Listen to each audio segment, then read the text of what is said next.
Assalamualaikum warahmatullahi wabarakatuh. Perkenalkan, nama saya Alvaro Rizky. Saya dari Fakultas Ilmu Hukum dengan NPM 2510048. Saya akan mempresentasikan mata kuliah Kewarganegaraan dengan judul Reformasi dan Penegakan Hak Asasi Manusia. Di sini yang pertama-tama, apa sih reformasi itu? Reformasi itu adalah perubahan besar dalam sistem politik, hukum, dan pemerintahan Indonesia yang dimulai pada tahun 1998. Reformasi ini lahir dari tuntutan rakyat untuk membangun negara yang lebih demokratis, transparan, dan menghargai hak asasi manusia. Reformasi ini tidak hanya mengganti pemimpin, tapi mengubah cara negara bekerja agar kekuasaan tidak lagi terpusat dan rakyat memiliki ruang lebih luas untuk bersuara. Nah, yang kedua di sini, poin kedua, ada penyebab terjadinya reformasi. Di sini ada 3 penyebab utama. Yang pertama itu faktor politik, itu dikarenakan kekuasaan presiden terlalu dominan, kebebasan berpendapat dibatasi, dan banyaknya pelanggaran HAM yang terjadi. Lalu yang kedua, faktor ekonomi.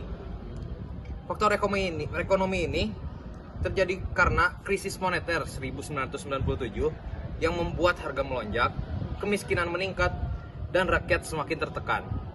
Lalu yang ketiga, faktor sosial, yaitu mahasiswa, tokoh masyarakat, dan rakyat melakukan aksi besar-besaran menuntut perubahan. Lalu di sini ada materi yang ketiga, yaitu agenda utama reformasi. Di sini ada 5 poin.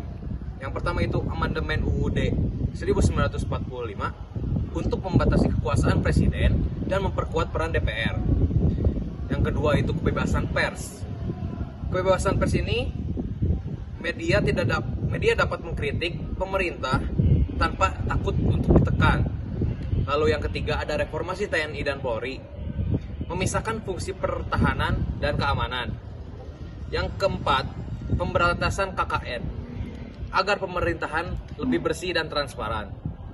Penguatan demokrasi yang kelima, termasuk pemilu yang lebih jujur dan transparan.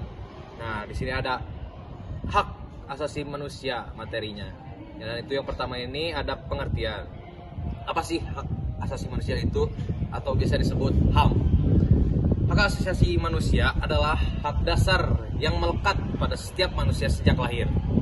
Hak ini tidak dapat dicabut dan wajib dilindungi oleh negara. Contohnya itu hak hidup, hak berpendapat, hak mendapat pendidikan, dan hak bebas dari kekerasan. Nah, ada penegakan HAM setelah reformasi nih materinya. Di sini ada 5 poin. Yang pertama itu amandemen Undang-Undang Dasar 1945 menambahkan bahwa bab khusus tentang HAM, yaitu pasal 28A sampai 28J. Lalu yang kedua, pembentukan lembaga independen seperti Komnas HAM, Komnas Perempuan, dan KPAI. Lalu yang ketiga, ada Undang-Undang Nomor 39 Tahun 1999 tentang HAM dan UU Undang-Undang Nomor 26 Tahun 2000 tentang pengadilan HAM itu sendiri. Lalu yang keempat, meningkatnya kebebasan pers dan partisipasi masyarakat dalam berpolitik. Lalu yang terakhir, yang kelima, pemisahan TNI dan Polri sehingga pendekatan keamanan terhadap masyarakat lebih manusiawi.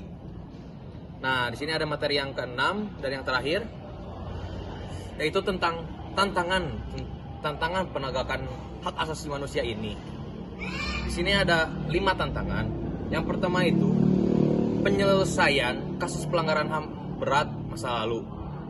Lalu yang kedua itu ada konflik agraria dan sengketa lahan. Yang kedua, kekerasan yang dilakukan oleh aparat keamanan. Yang ketiga, diskriminasi terhadap kelompok rentan.